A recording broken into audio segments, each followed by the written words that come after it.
Dernière vidéo concernant les bases d'Excel, c'est la mise en page de mon document. Nous allons aller dans l'aperçu avant impression, donc fichier imprimé. Dans la partie de droite, on voit le tableau dans la page. Dans la partie de gauche, tout ce qui permet de faire la mise en page.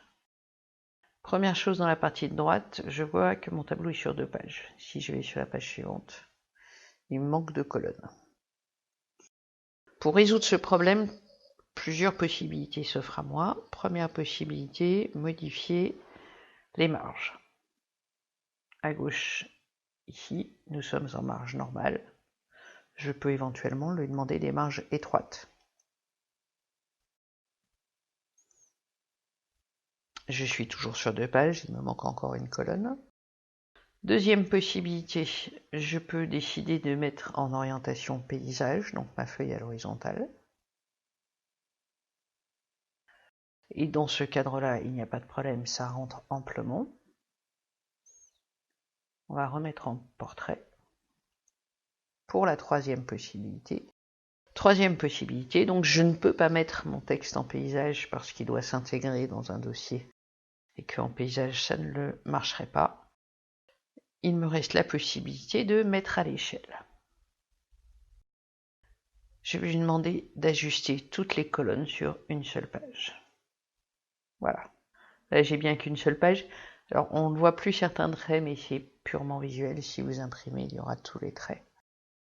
Là, en fait, Excel a réduit, comme sur une photocopieuse, il a réduit le pourcentage de façon à afficher le texte en entier. Attention, cette solution doit intervenir en dernier ressort, parce qu'à des fois, il réduit tellement que ça devient illisible à l'imprimante. Une fois que mon tableau tient dans la page, il reste à terminer la mise en page, et la mise en page, on va la terminer ici, dans mise en page.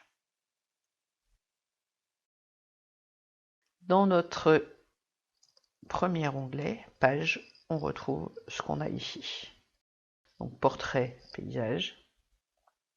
La possibilité, comme je vous le disais, d'ajuster. Donc là, on avait ajusté une page en largeur, donc il a réduit à 97%. On a en plus le format du papier que nous n'avions pas forcément ici utilisé, mais qui était là quand même. Dans marge, on retrouve les marges du document, telles qu'on les a définies avec les marges étroites, plus de choses qui n'existent pas à gauche, qui sont le centrage sur la page. Je veux que mon tableau soit bien centré, donc je vais centrer horizontalement, centrer verticalement. Je vais faire OK pour qu'on puisse voir, voilà, le résultat. Donc mon tableau est bien centré dans la page. Je retourne dans mise en page parce que nous n'avions pas terminé. Donc nous avons centré dans marge, dans tête pied de page. Maintenant nous allons créer les en-têtes et les pieds de page. Donc vous avez des listes déroulantes qui sont déjà toutes prêtes, que je n'utilise pas personnellement parce que je ne trouve jamais ce qui m'intéresse dedans. On va aller dans en-tête personnalisée. Ici, on va lui dire mise à jour le. Et là, je vais insérer la date automatique qui se trouve ici. Donc ça permet quand vous imprimez de toujours avoir donc la dernière mise à jour effectuée. Éventuellement, si votre tableau est sur plusieurs pages, vous pouvez mettre les numéros de page. Donc ça, c'est le numéro de la page en cours. Donc on va marquer page. Voilà. Et l'autre à côté, c'est le nombre total de pages. Donc on va rajouter sur. Voilà. Donc là, il me fera page 1 sur 3, page 2 sur 3, page 3 sur 3, selon les besoins. On verra les autres outils plus tard. Voilà. Donc j'ai bien mis à jour le 9-12 donc, et page 1 sur 1. Dans mon pied de page. Outil très pratique qu'on peut utiliser, c'est celui-là qui me permet d'insérer le nom et le chemin du fichier. Le nom du fichier, c'est celui sous lequel j'ai enregistré. Celui-là s'appelle Excel base 1, 2, 3, 4, 5. Et le chemin d'accès, c'est l'endroit où il est enregistré dans l'ordinateur. Donc ça, pour tous les documents internes, c'est très pratique parce que ça vous permet de retrouver rapidement votre document. Dans les autres outils qu'on n'a pas vus, celui-là sert à faire la mise en forme, donc il change simplement les polices, les tailles de caractères. Donc celui-là c'est pour mettre l'heure automatique, il n'y a pas forcément un grand intérêt. Celui-là me permet de mettre uniquement le fichier, le nom du fichier, donc je n'ai pas le chemin, c'est moins pratique.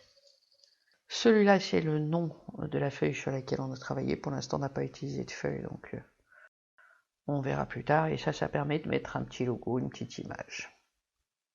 Ok, voilà, donc j'ai bien le nom complet de l'endroit où est enregistré mon fichier. Ok, donc ça s'affiche dans l'entête, ça s'affiche dans le pied de page. On a un quatrième onglet, on verra plus tard comment on l'utilise, parce que sur les nouvelles versions, on ne peut plus l'utiliser directement ici.